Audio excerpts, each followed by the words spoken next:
그렇게 교육한다고 될 문제가 아니거든요. 저는 그래서 개인적으로 되게 싫어하는 게 그거예요. 공유경제라는 말 되게 싫어요. 아 그래요? 네. 공유경제는 예, 죄송해요. 여기 뒤에 공유경제 다 좀 지울게요. 여기 제가 봤는데 공유경제 엄청 많던데. 예. 되게 공유경제란 말은 교묘하게 사람을 속이는 것 중에 하나고요.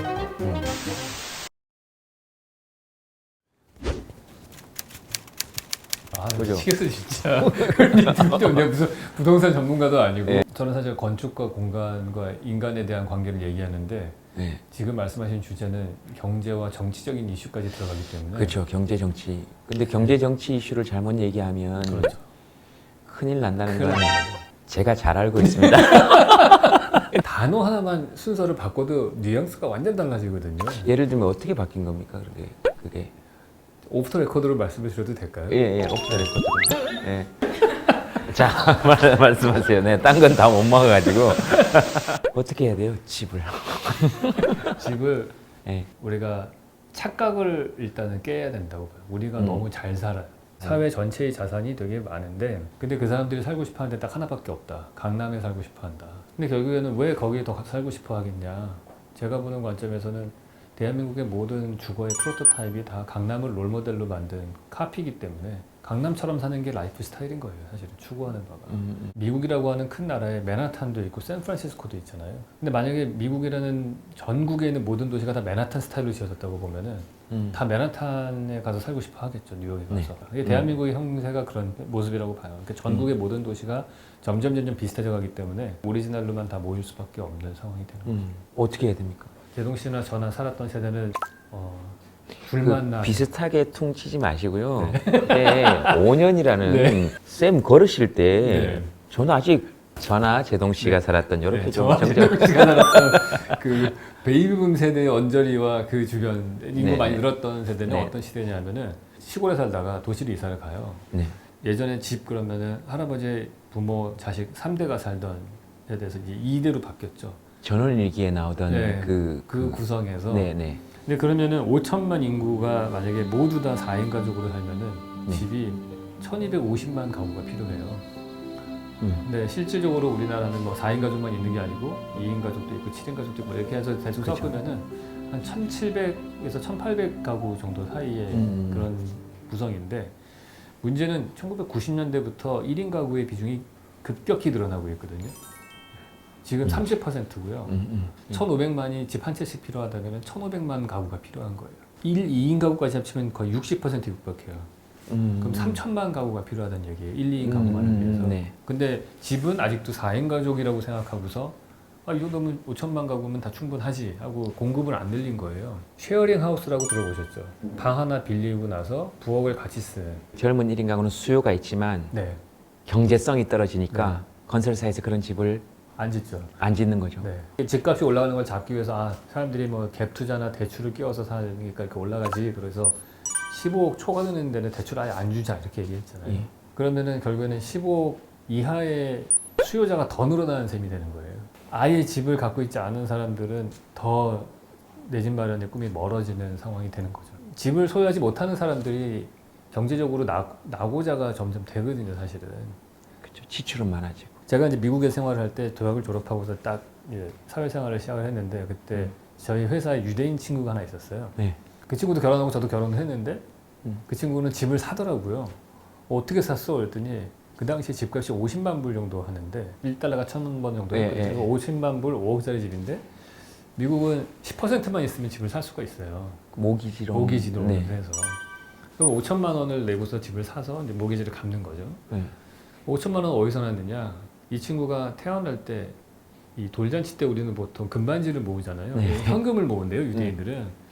현금을 모아서 그걸로 펀드를 사요, 애들 이름으로. 그럼 그게 30년 동안 그렇겠지. 5천만 원 정도가 되는 거예요. 네. 그러면 애가 결혼할 때쯤 되면 그 돈을 빼가지고 그 퍼스트 다운 페이먼트라고 하는 그거를 해주는 거예요. 근데 보통 이제 전 5천만 원이 없으니까 월세를 살겠죠. 네. 그러면 제가 7년 동안 월세로 낸 돈이 1억 정도 돼요. 근데 한 7년 정도 지나면 그 친구 집은 한 85만 불 정도가 돼 있고 나는 계속 월세를 사는 거예요. 그러면 걔는 물론 모기지를 내는 상태지만은 자기 자산이 35만 불인 3억 5천만 원이 더 생긴 거예요. 네, 그렇겠죠. 네. 결국에는 저는 소장농이 되는 거고 이 친구는 지주가 되는 거죠. 도시에서. 네.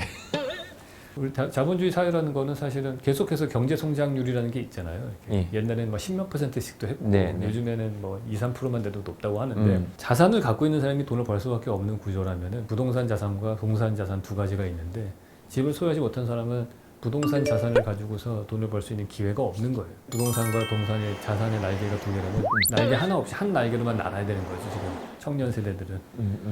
그러니까 할 수 있는 거는 비트코인 투자라든지 동학 개미 주식 운동 같은 거밖에 못 하는 거예요. 동산밖에 못 하는 거죠. 그래서 약간 삐딱한 시선으로 보면 삐딱한 시선으로 보면은 자꾸 월세 중심으로 가느냐 정책 자체가 처음에는 좋은 의도였을 거라고 봐요. 왜냐하면 집에 없으신 분들이 집을 살 수가 없으니까 그 사람들을 위해서는 월세로 되는 주택은 꼭 필요합니다.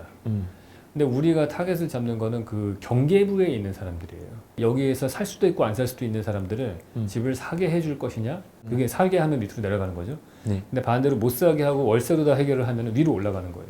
집을 소유하고 있는 사람들이 숫자가 줄어들고 월세에 사는 사람들 숫자가 늘어나는 거죠. 그러면 그게 어떤 사회가 되는 거냐면은 지주였던 국민들이 소장농으로 다시 바뀌는 거예요. 자본주의 경제에서 돈은 많은 사람이 나눠 가질수록 권력이 분배되어 있는 건데 소수의 사람들이 많이 갖고 있는 게 나은 건지 아니면은 다수의 사람들이 n분의 1로 많이 쪼개게 갖고 있는 건지 당연히 후자가 더 정의로운 사는 거예요. 그러니까 그런 쪽으로 경계부에 있는 사람들을 가급적이면 더 주택을 많이 소유하게 해서 저는 궁극적으로는 저 밑에 있는 사람들까지도 다 주택을 어떻게든 소유할 수 있게 해주는 게 더 건전한 사회일 것이다. 세인트루이스에 어떤 일이 있었냐면은 프루이트 아이고라고 하는 그런 아파트 단지가 있었거든요. 아파트를 한 33개 동을 쫙 지었어요.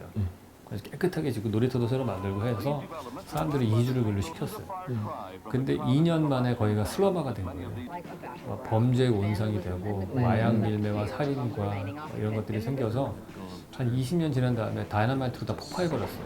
대부분 다 거기 이제 월세로 이주하신 분들인 거예요. 자기 집에 대한 애착이 없어요. 돈 벌면 여기서 나가야지 하는 생각밖에 안 하는 거예요. 공동체가 형성이 안 되고 그러다 보니까 점점 슬럼화가 되어가는 거죠. 우리 학교 다닐 때도 교실 안 정해져 있으면 그 교실 청소 잘 안 하거든요. 자, 이번 학년은 딱 3반 됐어. 왜? 교실 배정하기 전에 그때부터 뭐 쓸고 닦고 뒤에 뭐 이제 칠판에 뭐 걸고 환경미화도 하고 사실 집이 우리가 전세만 돼도 2년 있다가 나가야 된다 그러면 남의 집 뭐하러 돈 들여서 고쳐? 그러니까 그리고 괜히 그 손대기도 또 뭐 이거 원상복구 해놓으라 그럴 건가? 그리고 우리 촌에서 일할 때도 오후쯤 석양이 뉘어질 때 논밭에 끝까지 나와서 일하는 사람들은 거의 다 주인이거든요. 그렇죠. 내 논이고 내 밭이니까 노동이 아니거든요. 그럼요. 내 거일 때는. 네, 맞아요. 그러니까 노동이 뭐 나쁘다는 게 아니고 진짜 노동이 놀이처럼 되는 그 내 공간을 꾸며나가는 건 재미가 있잖아요. 그렇죠. 자연스러운 거예요, 쉽게 말해서. 그게. 그 본능을 누르면 안 되는 거예요. 야, 네 집이 아니더라도 우리 다 월세로 살 거니까 그냥 내 거라고 생각하고 살아. 저도 월세로 살 때 그 주인 아줌마 그래. 아유, 저희 안 내보낼 테니까 내 집이라고 생각하고 사세요. 이게 어떻게 내 집이야? 근데 그거는 그렇게 교육한다고 될 문제가 아니거든요. 저는 그래서 개인적으로 되게 싫어하는 게 그거예요. 공유경제라는 말 되게 싫어해요. 아, 그래요? 네. 예, 죄송해요. 여기 뒤에 공유경제 다 좀 지울게요. 여기 제가 봤는데 공유경제 엄청 많던데. 되게 공유경제란 말은 교묘하게 사람을 속이는 것 중에 하나라고 생각해요. 다 서성동을 만들어 놓고서 야, 너 한 달에 몇백만 원 내면은 이렇게 좋은 집에서 컨설트 서비스 받고 사는데 굳이 네 집을 가질 이유가 있니? 그렇게 말하는 사람을 조심해야 돼요. 그런 사람은 뒤에서 자기의 부동산 자산으로 돈을 불리는 사람이에요. 그러니까 그런 큰 건물, 대형 뭐 여러 가지를 지어놓고 야, 니들 여기서 살아. 뒤에서 본인은 본인의 자산 가치들을 늘려가고. 위워크가 돼가지고 야, 이제는 회사 오픈할 때 다달이 그냥 계약해가지고 하면 돼. 넌 적은 자본으로 회사 창업할 수 있어. 어디든지 창업할 수 있어. 되게 좋지? 누가 돈 법니까? 위워크 회사만 돈 벌어요. 내가 n분의 1로 사용하는 것만큼 쓰고 좋은 것 같지만은 부동산 자산이나 이런 걸 통해서 돈을 벌 수 있는 기회는 포기하는 거다. 이렇게 봐야 되는 거고. 그게 궁극적으로 봤을 때 아까 프루이트 아이고의 케이스처럼 건전한 공동체를 형성하고 하는 데는 좀 부정합한, 좋지 않은 케이스라고 볼 수 있는 거죠. 사람도 동물이니까 동물들도 자신의 주거지가 안락하거나 먹고 살 만한 기본적인 것들이 주변에 갖추어져 있지 않으면 출산을 안 하죠. 안 한다고 하더라고요. 그러니까 더 본능적으로 본능이에요. 본능적으로 그게 제한이 되는 거죠. 사람의 마음이 그렇게 되는 것 같아요. 불안하면 맞아요. 네. 공동체가 형성이 될 수 없죠. 없는 거죠. 그러니까 그 집을 좀 그런 측면에서 바라보고 쌤 저번에 얘기 들으면서 이제 저는 늘 질문이 중구난방이니까. 저 좋아요. 이런 거 중구난방 좋아요. 근데 저는 그걸 공유경제라고 받아들이긴 했는데 사람들이 기본적으로 살 수 있는 집이 있다면 그 이후에 해야 될 일은 제가 이해했던 거는 공원이나 네, 그렇죠. 밖에 나가서 함께 누릴 수 있는 그 공간의 부들을 확장시켜야 된다. 네. 조금 작은 집에 살든 조금 네. 큰 집에 살든 나왔을 때 결국은 넓은 잔디밭에 누워서 책 읽는 건 똑같은 거지 않냐. 그렇죠. 그런 것들이 많이 마련돼야 된다. 그것도 저는 그걸 공유경제 일종으로 받아들였거든요. 그렇죠. 여기서 말하는 공유경제 약간 다른 거예요. 좁은 의미에서의 공유경제는 누군가가 소유한 사람이 있고 기업이나 이런 데가 있고 우리는 그렇죠. 그거를 시간당으로 이용하면서 돈을 내는 거가 공유경제의 개념이잖아요. 근데 공원이나 이런 것들은 공공자산이잖아요. 어떻게 보면. 그렇죠. 네. 공원이나 이런 게 중요하다고 제가 말씀드린 이유는 공통의 추억을 가져야 되기 때문에 중요하다고 말씀드린 거예요. 공간을 감정하고 연결 네. 짓게 된다고 사람은. 네. 특히나 언택트 소비 사회가 될수록 더욱더 그게 많이 중요해졌다. 서로 대면하지 않을수록. 네.